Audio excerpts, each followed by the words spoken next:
नमस्कार, मैं हूं आपके साथ कविता राणा। बंगाल में चुनाव की बिसात बिछ चुकी है और बीजेपी ने अपनी सारी ताकत बंगाल में झोंक दी है, क्योंकि बीजेपी को लगता है कि वो पश्चिम बंगाल में दीदी का किला ध्वस्त कर अपना किला बना सकती है। और यही कारण है कि बीजेपी पश्चिम बंगाल में अब पूरी तरह से चुनावी मोड में है। तभी तो पीएम मोदी, गृह मंत्री अमित शाह, रक्षा मंत्री राजनाथ सिंह और बीजेपी अध्यक्ष जेपी नड्डा बार बार पश्चिम बंगाल में जा रहे हैं और दीदी के वोट बैंक में सेंध लगाने की कोशिश कर रहे हैं। अभी कुछ दिनों पहले ही गृह मंत्री 2 दिनों के दौरे पर थे। उसके बाद बीजेपी अध्यक्ष जेपी नड्डा 2 दिनों के दौरे पर बंगाल पहुंचे। पहले दिन तो नड्डा ने बंगाल में बीजेपी के कई कार्यालयों का उद्घाटन किया। उसके बाद बंगाल की जनता को संबोधित करते हुए दीदी पर जमकर हमला बोला और एक रोड शो में भाग भी लिया। अब बीजेपी अध्यक्ष का गुरुवार को दौरे का दूसरा दिन है, जिसमें 24 परगना जिले में जाना है। वहीं जाते हुए बीजेपी अध्यक्ष पर कुछ अराजक तत्वों ने डायमंड हार्बर इलाके में नड्डा के काफिले पर हमला किया और पत्थर फेंके और इसी घटना को लेकर बीजेपी में काफी रोष है।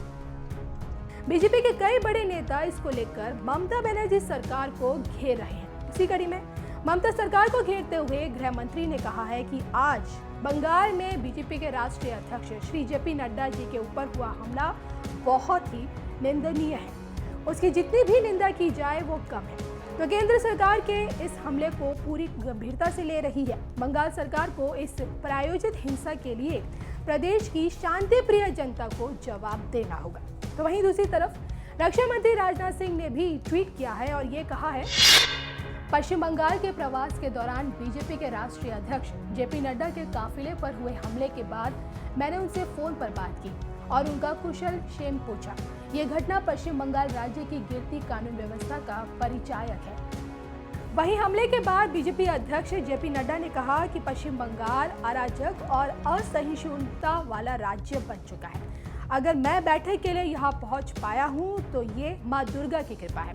तो नड्डा ने यह भी कहा कि ममता बनर्जी सरकार के गिने चुने दिन अब बचे हुए हैं और हमें इस गुंडा राज को पराजित करना है।